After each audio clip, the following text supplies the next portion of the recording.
दोस्तों और साथियों, सबसे पहले मैं आप तमाम ही लोगों का शुक्रिया अदा करता हूं। आप लोगों ने जलसे को कामयाब किया, मेहनत की, जद्दोजहद की। मैं आप तमाम ही लोगों का बहुत बहुत पार्टी की जानिब से, मेरी जानिब से शुक्रिया अदा करता हूं।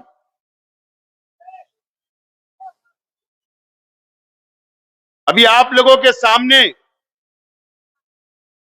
पार्टी का सॉन्ग, पार्टी का तराना आप लोगों के सामने लॉन्च किया गया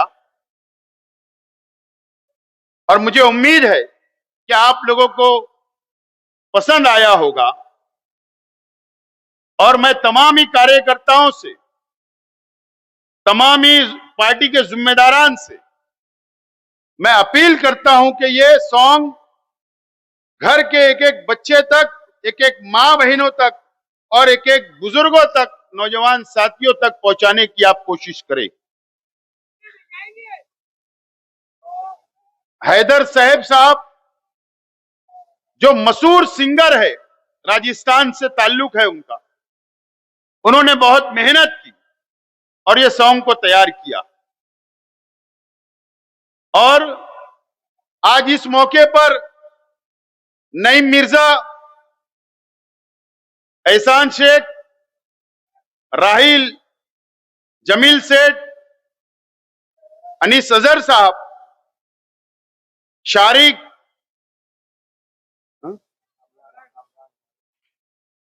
ये तमाम ही लोगों का इस्तकबाल हुआ। लेकिन एक नौजवान साथी जो 8 रोज पहले इस दुनिया से रुखसत हुआ, कामरान शेख की भी इस सॉन्ग बनाने के अंदर बहुत मेहनत रही। कामरान का इंतकाल हुआ।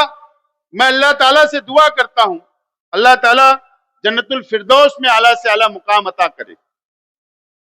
दोस्तों और साथियों, ये जलसे का नाम हमने दिया था यलगार।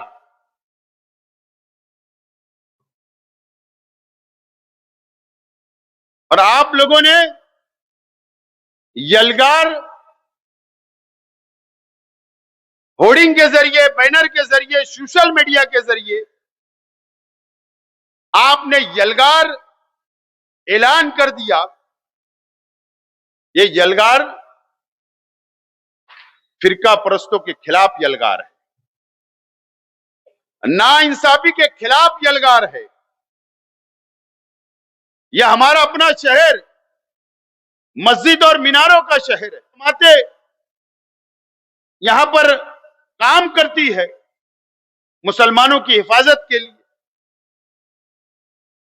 दीन के लिए, इस्लाम के लिए,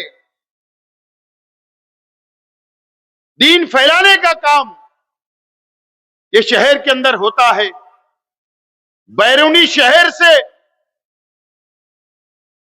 यहां पर बच्चे आते हैं, मदरसे के अंदर हाफिज होते हैं, आलिम होते हैं, मुफ्ती होते हैं और शहर से जाते हैं। ये वो मालेगांव शहर है, ये वो मालेगांव शहर है। और आज शहर की आवाम को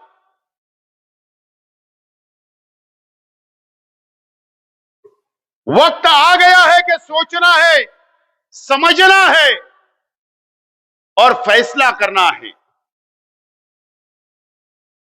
वक्त आ गया है। हम इस जमहूरी मुल्कों में रहते हैं, हमको वोट का अधिकार है। कौन सी पार्टी को, कौन से कैंडिडेट को, कौन से उम्मीदवार को वोट देना है, हमें भी संविधान ने, डॉक्टर बाबा साहेब अम्बेडकर के संविधान ने हमें भी हक दिया है। हमने फिरका परस्तों के खिलाफ, फिरका परस्त पार्टी के खिलाफ, बीजेपी के खिलाफ हम लोगों ने पार्लियामेंट के अंदर वोट दिया, कांग्रेस पार्टी के कैंडिडेट को वोट दिया, उम्मीदवार को वोट दिया। उस वक्त ना मैं और ना हमारे साथी कांग्रेस में नहीं थे, लेकिन हमारी विचारधारा, हमारी सोच फिरका परस्तों के खिलाफ है, बीजेपी के खिलाफ है। इसके लिए कांग्रेस पार्टी के उम्मीदवार को हमने वोट दिया, कामयाब किया। इलेक्शन खत्म हुआ, पार्लियामेंट की उम्मीदवार चुनकर चली गई। उसके बाद आज तक ये शहर के ऊपर क्या हो रहा है, कितना जुल्म हो रहा है, कितनी नाइंसाफी हो रही है, यह आप लोगों को दिख रहा है, समझ रहा है। अगर आज मैं खड़ा हूं आपके सामने, तो इस मोहल्ले के अंदर खड़ा हूं, इस हजार खोली के अंदर खड़ा हूं और तकरीर कर रहा हूं, जहां से शेख रशीद साहब ने अपनी सियासी शुरुआत की, काउंसिलर बने, एक मर्तबा नहीं 2 मर्तबा, सदर बल्दिया बने, एमएलए बने, मेयर बने। ये वो मोहल्ला है, ये वो हजार खोली है। और शेख रशीद साहब ने हमें सिखाया है कि फिरका परस्तों के खिलाफ रहना है, उनसे लड़ना है, गरीबों के लिए लड़ना है। शेख रशीद साहब ने हमें सिखाया। आज मैं आपके सामने खड़ा हूं, साबिक एमएलए, माजी आमदार बोलकर खड़ा हूं, एक कार्यकर्ता बन के आपके सामने खड़ा हूं। मेरे पास कोई ओहदा नहीं है, कोई ओहदा नहीं है, ना पार्टी का भी ओहदा नहीं है। आप ही की तरह मैं एक इंसान हूं, आप ही की तरह कार्यकर्ता हूं, लेकिन ओहदा है वह आप लोगों की ताकत का ओहदा है। यह शहर की मां बहनों की ताकत है, वो ओहदा मेरे पास है। नौजवानों की ताकत है, यह ओहदा मेरे पास है। असेंबली का इलेक्शन हम लोग 162 वोट से इलेक्शन हम लोग हार गए, 162 वोट से इलेक्शन हारे। मुझे पता है कि आप लोगों की आंखों में आंसू थे। मुझे पता है कि मासूम मासूम बच्चों के आंखों में आंसू थे। मुझे पता है कि आप लोगों ने कई दिन तक खाना नहीं खाया, मां बहनों ने खाना नहीं खाया, बच्चों ने नहीं खाया। आपकी आंखों के अंदर आंसू थे। अगर मेरी जगह कोई और होता तो शायद सियासत छोड़ देता, घर बैठ जाता, लेकिन नहीं। अगर आपने इतनी मोहब्बत की, 1,10,000 वोट अगर मुझको आपने दिया, मुझे हिम्मत दी, मुझे ताकत दी, हौसला दिया, आपकी ताकत के भरोसे मैं दूसरे दिन आपके बीच में आया, गुरुवार वार्ड में आया, रौनकाबाद में आया, शहीद अब्दुल हमीद रोड पर आया, आयशा नगर के अंदर आया। और आपने जो उस वक्त हौसला दिया, मुझे ताकत मिली, मुझे हौसला मिला, मैं दोबारा खड़ा हो गया हूं। लेकिन क्या आपको पता है, क्या आपको पता है कि जो बीजेपी चाहती थी, जो आरएसएस चाहती थी, जो फिरका परस्त पार्टियां चाहती थी, वही हुआ असेंबली के अंदर। मुझको हराने के लिए नागपुर से पैसा आता है हमारे मुखालिफ कैंडिडेट के पास। मुझको हराने के लिए हमारे मालेगांव तालुके से पैसा आता है। मुझको हराने के लिए, मुझको हराने के लिए नांदगांव से पैसा आता है। मुझको हराने के लिए शिरपुर से पैसा आता है। मुझको हराने के लिए थाने से पैसा आता है। पैसे के दम पर, पैसे की ताकत पर मुझको हरा दिया गया और हम हार गए। क्यों? क्या वजह है कि शेख आसिफ को हराने के लिए इतनी ताकतें लगी, इतनी ताकतें? क्या वजह है? उसकी वजह सिर्फ एक है कि 2014 से लेकर 2019 तक मैं एमएलए था, असेंबली के अंदर खामोश नहीं था। फिरका परस्तों के खिलाफ वहां पर भी मैं लड़ा, आरएसएस के खिलाफ वहां पर भी मैं लड़ा। मॉब लिंचिंग जहां पर मुसलमानों और दलित भाइयों के ऊपर हुई, उनके खिलाफ मैंने फिरका परस्तों के खिलाफ वहां पर भी आवाज उठाई। अजान पे पाबंदी की बात आई तो शेख आसिफ ने आवाज उठाई। जमीयतुल उलमा पे पाबंदी की बात आई तो शेख आसिफ ने आवाज उठाई।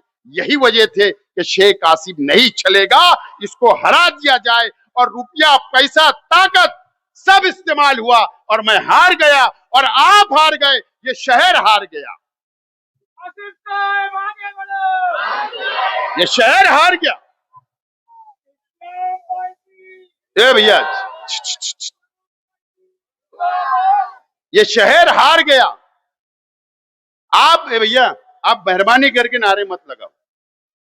ये शहर हार गया, आप हार गए, हम हार गए। मुझे बताइए, मेरा सवाल है, मैं भी मुसलमान, आप भी मुसलमान हो, मुझे बताइए कि असेंबली हारने के बाद क्या हुआ? असेंबली हारने के बाद जो बीजेपी चाहती थी, जो आरएसएस चाहती थी, जो फिरका परस्त पार्टियां चाहती थी कि शेख आसिफ को रास्ते से हटा दो, हमारा रास्ता साफ हो जाएगा, वही हो रहा है आज इस शहर के अंदर, वही हो रहा है इस शहर के अंदर। क्या हुआ? हम पे इल्जाम आया बांग्लादेशी का, रोहिंग्या का। यह बीजेपी की सरकार ने एसआईटी बना दी। मेरे घर की मां बहनें जेल में नहीं गई थी। हम बैठे हुए, हमारी मां बहनें नहीं गई थी। तकरीबन 8 महीना बुजुर्गों, उम्र में से मेरे से बड़े 3 हमारी कौम की मां जेल के अंदर 8 महीना गुजार के आई। 8 महीना।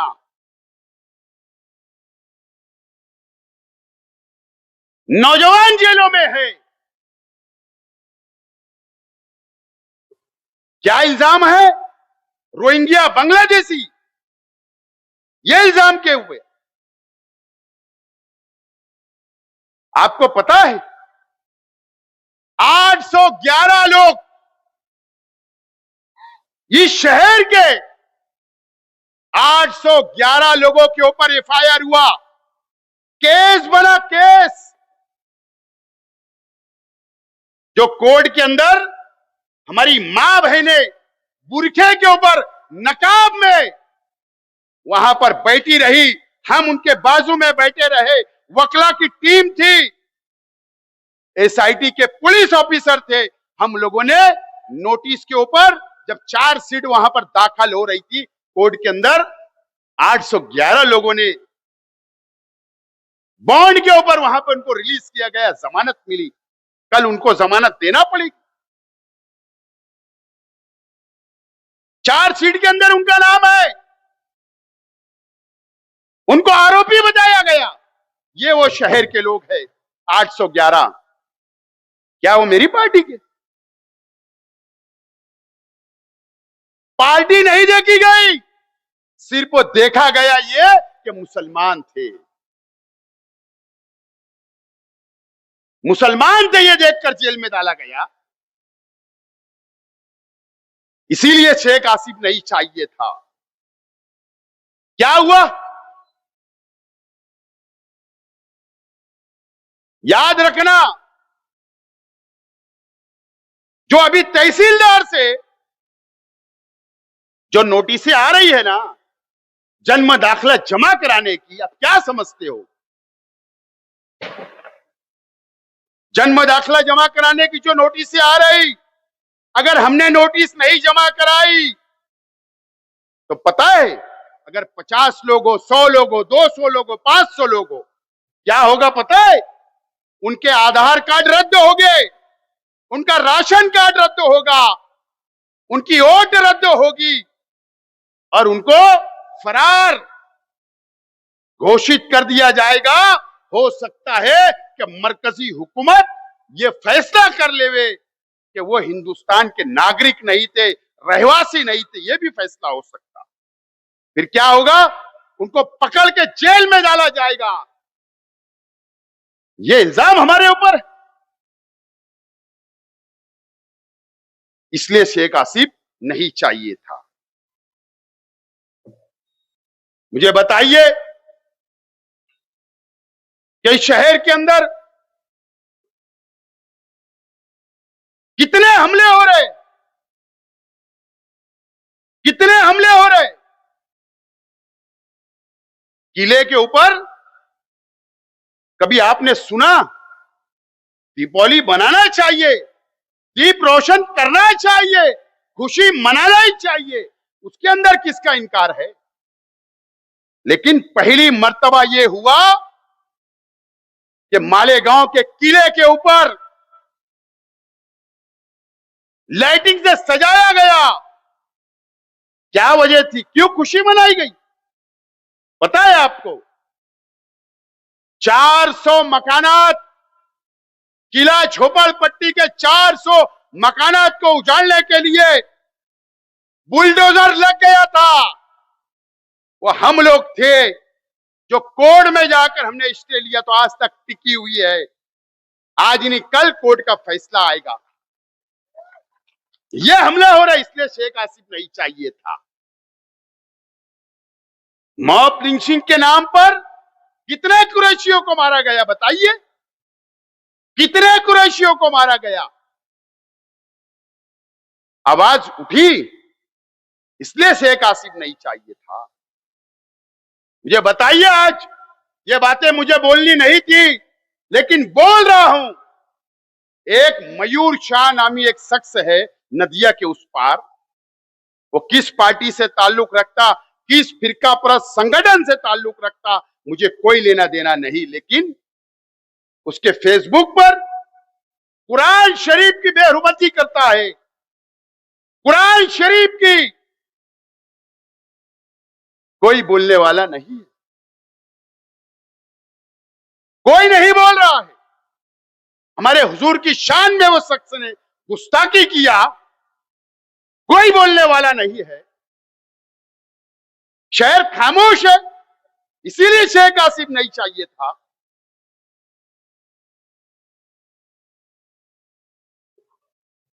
अब कैसा तुमको नुमाइंदा चाहिए? कैसे लोगों के हाथ में इख्तिदार चाहिए? मुझे बताइए। अरे हमारे शहर की आवाम शहीद हो गई। 2006 का भी कब्रिस्तान का बम ब्लास्ट होता है, हम ही शहीद होते हैं, हम ही जख्मी होते हैं, हमारा ही खून बहता है। 2008 में भी भिक्कू चौक बम ब्लास्ट के अंदर हमारा ही खून बहा, हम ही शहीद हुए, हम ही जख्मी हुए। साध्वी प्रज्ञा सिंह ठाकुर, कर्नल पुरोहित की तो प्रमोशन हो गया, बाइज्जत बरी हो गए, बाइज्जत बरी। क्या हुआ बताइए मुझे? शहर खामोश है। हमारे तालुके के लीडरान ने खुशी मनाई, खुशी, जल्लोष किया, पटाखे फोड़े गए और लीडरान ने बयान दिया खुशी से कि यह तो होना ही था। ऐसी कैसा भाईचारे की बात होती है शहर में? ये शहर देख रहा है अपनी आंखों से। क्यों हमारा जमीर जिंदा नहीं हो रहा? उसके बावजूद भी ये शहर खामोश है, देख रहा है, कोई बोलने वाला नहीं। मुझे बताइए, अल्लाह का करम है, उस खानदेश के जामनेर शहर के से 25 किलोमीटर दूर एक बेटावत देहात था। वहां पर एक सलमान नाम के एक नौजवानों को 8 लोगों ने कत्ल कर दिया। 4 घंटे तक उसको मारते रहे, वैन में बैठाकर घुमाया गया, उसके घर के पास लाकर फेंक दिया गया। मुझे बताइए कौन गया था वहां? खानदेश के लीडरान को छोड़कर। अल्लाह का करम है, शेख आसिफ ने जाकर वहां पर गया, बैठा, बयान दिया। उसके बाद भी आज हम खामोश हैं। बात ये समझ में नहीं आती। अभी पिछले महीने की बात है, अहमदनगर के एक एमएलए ने, राष्ट्रवादी के एमएलए ने, संग्राम जगताप नाम है, दीपावली के डैम, वो ऐलान करता है खुला कि मुसलमानों से खरीदी मत करो। खामोश है सब, अपनी आंखों से देख रहे हैं। नीतीश राणे ने कल कहा, कल, कि महाकुंभ के अंदर जो नासिक में होगा वहां मुसलमानों से कोई खरीदी मत करो, उनकी दुकानें मत लगने दो। कौन नुमाइंदगी करेगा ये मुझे बताओ? कौन उनके खिलाफ बोलेगा ये मुझको बताओ? कौन बोलेगा? आज सब खामोश है, कोई आवाज नहीं उठाई जा रही है। एक जीआर मैं बताना चाहता हूं, शालेय शिक्षण विभाग का है, आयुक्त तो शालेय शिक्षण एजुकेशन डिपार्टमेंट का है, जो पूना से निकला। यह जीआर है। मैं बताना चाहता हूं नौजवानों, ए शहर के मुसलमानों, सुनो बात। 31 अक्टूबर से 7 नवंबर तक, यानी आज तक, ये जीआर में लिखा है कि प्राइमरी स्कूल, हाई स्कूलों के अंदर वंदे मातरम पढ़ा जाना जरूरी है, लाजमी है। यह जीआर निकलता है। मुझे बताओ,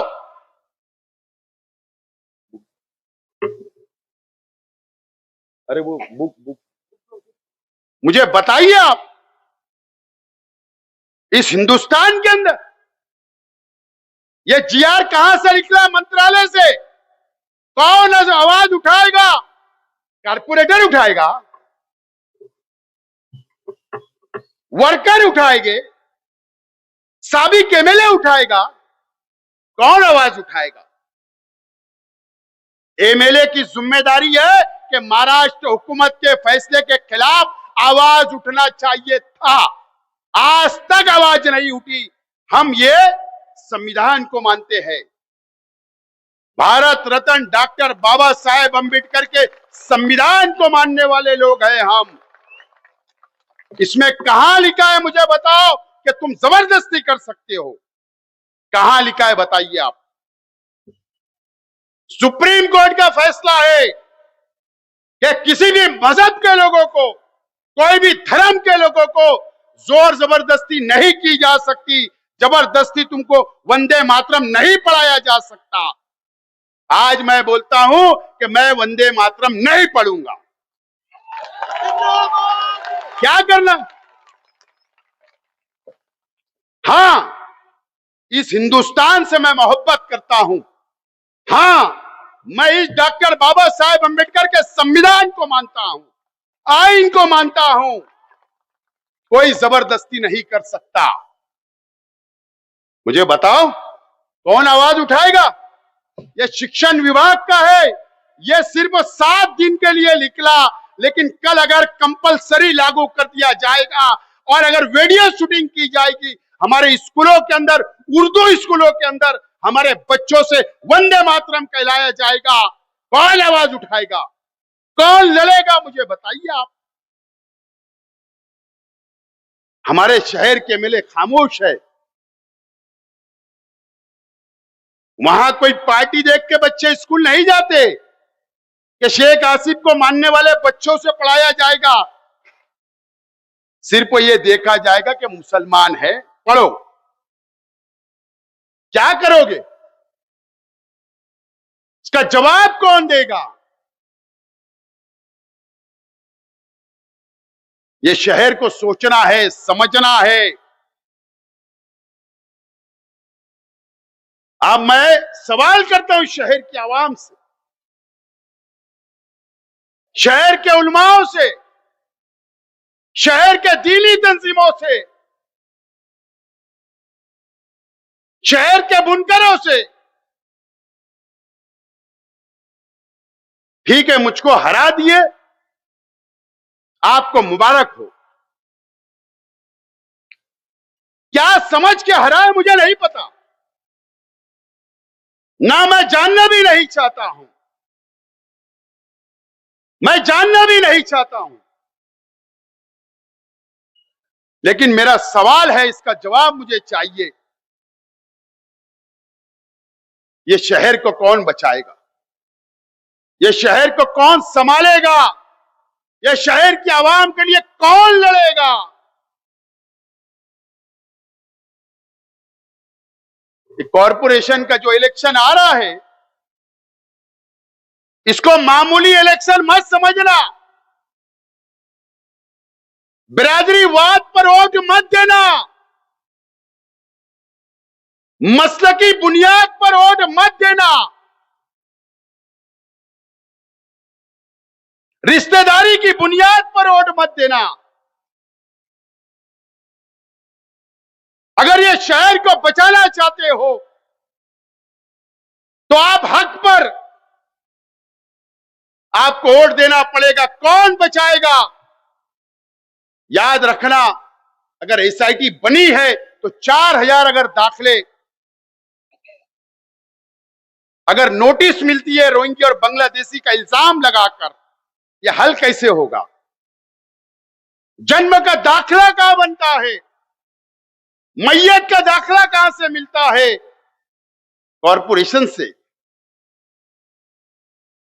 मस्जिदों का परमिशन कहां से मिलता है? कॉरपोरेशन से। तुम्हारे मकानात के परमिशन कहां से मिलते हैं? कॉरपोरेशन से। तुम्हारे कारखाने के परमिशन कहां से मिलते? कॉरपोरेशन से। घर का परमिशन कहां मिलता? कॉरपोरेशन से। हर चीज कॉरपोरेशन से होती है। और ये जो आफत आई है, ये मुसीबत आई है, ये बोबड़ा किरीट सुमैया और ये फिरका परस्तों से अगर कोई लड़ सकता है, अगर आप लोग, इस शहर की आवाम अगर इक्तदार हमको देगी, इस्लाम पार्टी का मेयर अगर आप बनाओगे, मैं वादा करता हूं कि जितनी मुसीबतें जन्म दाखिले पर आई, एसआईटी लगी, हर मसले का हल अल्लाह का करम है कि शेख आसिफ है और शेख आसिफ की पार्टी। याद रखना इस शहर की आवाज। तो आप समझेंगे 4000 लोगों में हमारी कहां मां बहनों को नोटिस आई, कहां हमारे घर वालों को नोटिस आई? तो ऐसा नहीं है।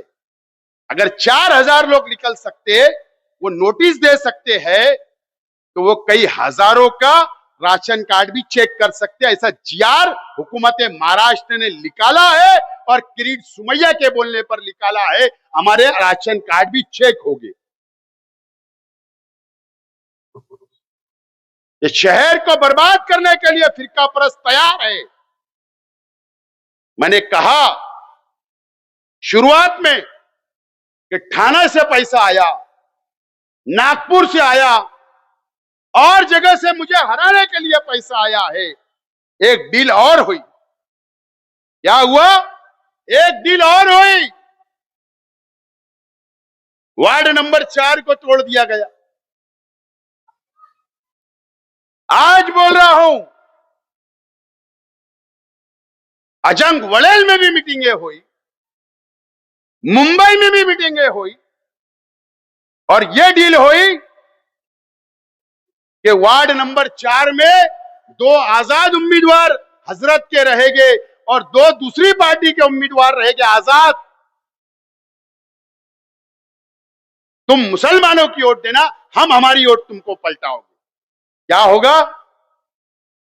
2 मुसलमानों की मेंबर हमारे कम, 2 हमारी पार्टी के मेंबर हिंदू भाई कम, 2-2 का बंटवारा हो गया। वार्ड नंबर 2 का वार्ड तोड़ा गया। वहां पर भी इस तरीके की प्लानिंग हुई और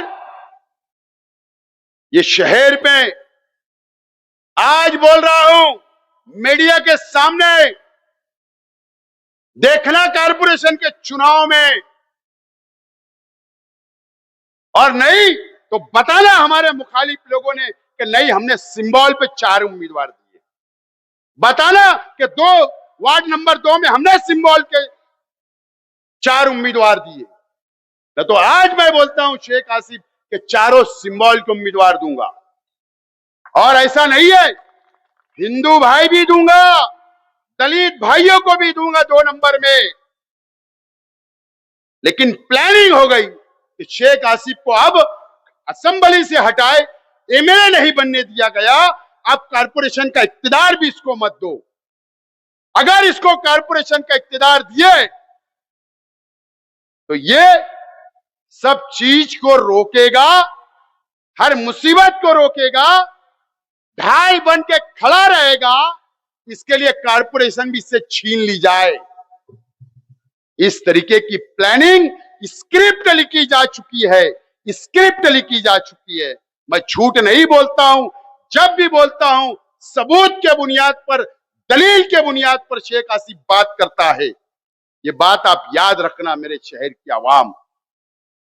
मेरा क्या होगा? मुझे बताइए क्या होगा अगर शहर की आवाम फैसला कर ले कि नहीं शेख आसिफ को इख्तियार नहीं देना है, नई इस्लाम पार्टी को इख्तियार नहीं देना है, तो क्या होगा? जितने भी चुन के आएंगे अपोजिशन में बैठेंगे, आवाज उठाएंगे, लेकिन ये शहर बर्बाद होगा। शहर के ऊपर मुसीबतें आएगी, सेंट्रल गवर्नमेंट भी मुसीबत लाएगी, रियासती हुकूमत भी मुसीबत लाएगी। कौन लड़ेगा? एक शख्स को एमएलए बनाया गया, साल भर खामोश है, एक आवाज नहीं, असेंबली में बोलना नहीं है, सिर्फ डीलिंग करना है और डीलिंग करके काम करना है। और ये इलेक्शन असेंबली से बड़ा इलेक्शन है, बड़ा इलेक्शन है। अगर मुझे लालूच होती ना मेयर बनने की, तो शेख आसिफ ऐलान कर देता था कि मैं हाँ कारपोरेशन का इलेक्शन लड़ूंगा। लेकिन मैंने फैसला किया हूं कि मैं कारपोरेशन का इलेक्शन नहीं लड़ूंगा, मैं सब लोगों को लड़ाने का काम करने वाला और इनका साथ खड़े रहकर ये फिरका परस्तों से मुकाबला करना चाहता हूं। लेकिन मुझे शेख रशीद साहब ने, हम सब जिम्मेदारों को, तमाम ही हमारे पार्टी के वर्करों को और मेरे परिवार को शेख रशीद साहब ने झुकने वाला नहीं बनाया। और अल्लाह का करम है, फिरका परस्तों के सामने ना मैं झुकूंगा, ना मैं डरूंगा, बल्कि यलगार करूंगा। लेकिन मैं इनके सामने डरने वाला या झुकने वाला नहीं है। मैं एक बात याद रखो, क्या होगा मुझे बताइए ना, मुझे बताइए। मेरे घर के लोग यहां बैठे, मेरे परिवार के लोग बैठे, मुझे बताइए हमारी ठेकेदारी है कारपोरेशन में, हम क्या ठेकेदार है? मैं तो आज के एमएलए साहब से कहूंगा, अगर आपका जमीर जिंदा होगा तो बताइए आप ये शहर को कि असेंबली के इलेक्शन के वक्त आपके फर्जंद को, एन इलेक्शन के वक्त आपके फर्जंद को गाड़ी में किसने बैठाकर, कट्टा लगाकर पैसे के लिए किसने उठाकर लेकर गया था? बताइए ना। अगर कोई उनके ही पार्टी के लोगों से कोई एमएलए डर सकता है, डरता है, तो आपको तो कभी भी ये बेच डालेंगे। नहीं तो इन्होंने, आप बताना इस शहर की आवाम को, बताना क्या हुआ था तुम्हारे फर्जंद के साथ, क्या हुआ था? आप क्या दबी है आपकी, क्या आपकी कमजोरी है? पुलिस डिपार्टमेंट को भी यह जानकारी है। अगर एमएलए का लड़का महफूज नहीं है, वो अपने बच्चों की हिफाजत नहीं कर सकते, तो शहर की आवाम की क्या हिफाजत करेंगे? क्या हिफाजत करेंगे? बाकी जाने जो कौन जेल में है, क्या हुआ, इस पे मुझे बहस नहीं करना है। हम उस रास्ते से नहीं जाना चाहते। आज मेरी लड़ाई, मेरे पार्टी के वर्करों की लड़ाई, मेरे पार्टी के जिम्मेदारों की लड़ाई आज इन लोगों से नहीं है। हमारी लड़ाई फिरका परस्त ताकतों से है, जो भगवाकरण करना चाहते हैं, जो हिंदू राष्ट्र बनाना चाहते हैं, जो सेकुलरिज्म को खत्म करना चाहते हैं, ये जो शहर को बर्बाद करना चाहते हैं। हमारी लड़ाई उनसे है, उनसे लड़ना है और जीतना है। मैंने कहा ना, मेरा क्या होगा मेरे परिवार का। अगर आपने फैसला कर दिया कि कारपोरेशन भी तुमको नहीं, तो घर बैठेंगे, परिवार संभालेंगे, कारोबार करेंगे, लेकिन फैसला आपके ऊपर। ये बहुत बड़ा इलेक्शन हमारे सामने है। गुरुवार वार्ड के लोग यहां बैठे, वहां पर अखाड़ा भी है, पहलवान भी बहुत है,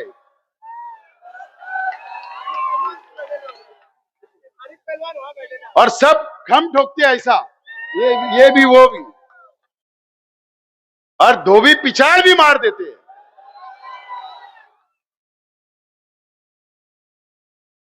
किसी से डरने की जरूरत नहीं, अल्लाह से डरो, अल्लाह से डरो, इंसानों से हमें नहीं डरना है। बहुत कमजोर लोग हैं, बहुत बुज़दिल लोग हैं, और ये भी नहीं चाहते कि शेख आसिफ की पार्टी का इक्तदार आ जाए, क्योंकि दुकान बंद हो जाएगी।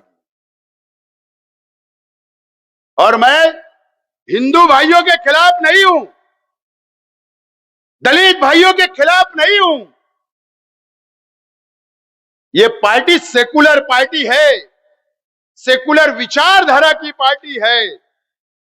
मैं अगर यहां सीट लड़ा रहा हूं, तो नदिया के उस पार भी उम्मीदवार मेरे तैयार है, तैयार। सिर्फ दलित भाई नहीं, हिंदू भाई भी तैयार है, हर धर्म के लोग तैयार है, पसंद कर रहे हैं। वो चाहते कि ताकतवर लीडरों के साथ खड़े रहना है, लड़ने वाले लीडरों के साथ खड़ा रहना है।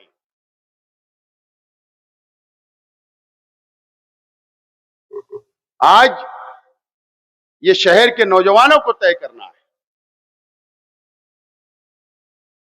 मुसीबत आएगी तो कोई एक बिरादरी के ऊपर नहीं आएगी, मुसलमानों पर आएगी। मुसीबत आएगी तो कोई मजहबी तंजीम एक के ऊपर नहीं आएगी, तमाम लोगों के ऊपर आएगी। मुसीबत आएगी तो मुसलमान मां बहनों के ऊपर आएगी। याद रखना मेरी बात। और आज ये यलगार है, यलगार का ऐलान हो चुका है और यही नारा लेकर कारपोरेशन के अंदर हम लोग कूदने वाले हैं, मैदान में आने वाले हैं। आप लोग पूरी तरीके से तैयार रहे सियासी जंग लड़ने के लिए फिरका परस्तों के खिलाफ। और मैं आज आपसे अपील करता हूं कि पार्टी का उम्मीदवार जो होगा, पार्टी जिसको टिकट देगी, आपको उसके साथ रहना है। पार्टी अभी पार्लियामेंट्री बोर्ड बनेगा, उम्मीदवारों के इंटरव्यू लेगी, उनका जायजा लेगी और उसके बाद फैसला करेगी। और एक बात, हमने अगर समाजवादी पार्टी से इत्तेहाद की बात चलाई है, बात चल रही है, बात 90% अगर हो गई है, तो हमारी एक शरायत हमने रखी है। वो ये शरायत है कि हमारी सटिंग सीट 2017 में जो हमारे कॉर्पोरेटर चुन कर आए थे, वहां पर इत्तेहाद नहीं होगा, वहां हम ही लड़ने वाले हैं। और जब तक पार्टी का आदेश नहीं होगा, आपको किसी की मीटिंग में अभी जाना नहीं है। मैं एकदम साफ बोल रहा हूं।